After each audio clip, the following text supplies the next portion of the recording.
Hi guys, ito ay ang aming young corn. Binili namin somewhere sa farm. So samahan nyo ko guys kung anong gagawin ko dito.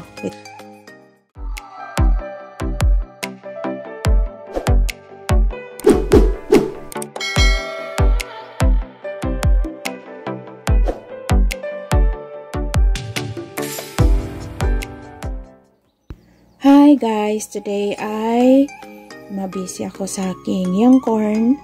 So, bumili kami ng isang dosinang mais.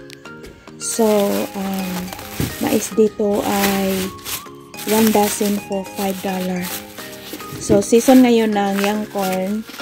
It's time to keep some sa freezer para pag winter, meron kaming fresh corn on the cob. So, minsan gagawin namin yung i-mix namin sa mashed potatoes or i-steam namin ang buo, and then pinaka-side dish namin sa aming dinner. So, babalatan ko siya and then ilagay sa ziplock bag and then ilagay sa freezer para mayroon kaming stock during sa winter, kasi pag winter na, bihira ka na lang makakita ng fresh na young corn. So, ganito ang gagawin ko. And then, putulan ko yung dulo.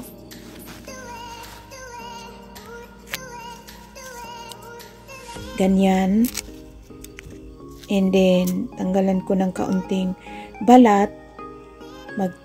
Yan, ganyan ang magiging itsura bago ko ilagay sa ziplock bag and then ilagay sa freezer.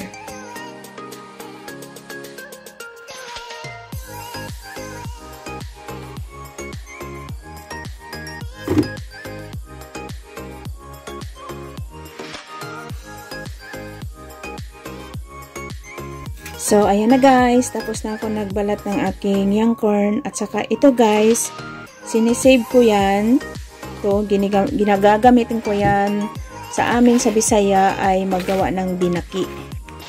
Pero dito, may special recipe na Mexican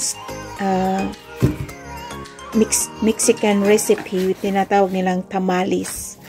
So, merong karne together with some ingredients, babalutin dyan and then cook, i-steam siya like sa ating binaki. Ang ating binaki ay sweet, so i-keep ko yan, yung nakalimutan ko anong tawag dyan sa balat ng mais, para sa aming tamales for Mexican recipe. So one day magluto ako ng tamales, i-share ko sa inyo kung ano yung tamales dito na recipe. So, ganyan. Parang binaki talaga sa atin.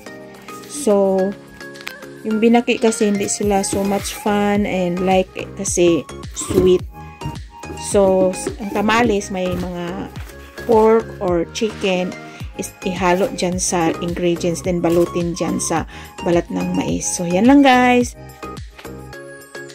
Ito na ang ready na siyang i-freezer para may magamit kami sa winter. So, thank you so much for watching my video and see you sa aking next vlog. Thank you and God bless. Bye!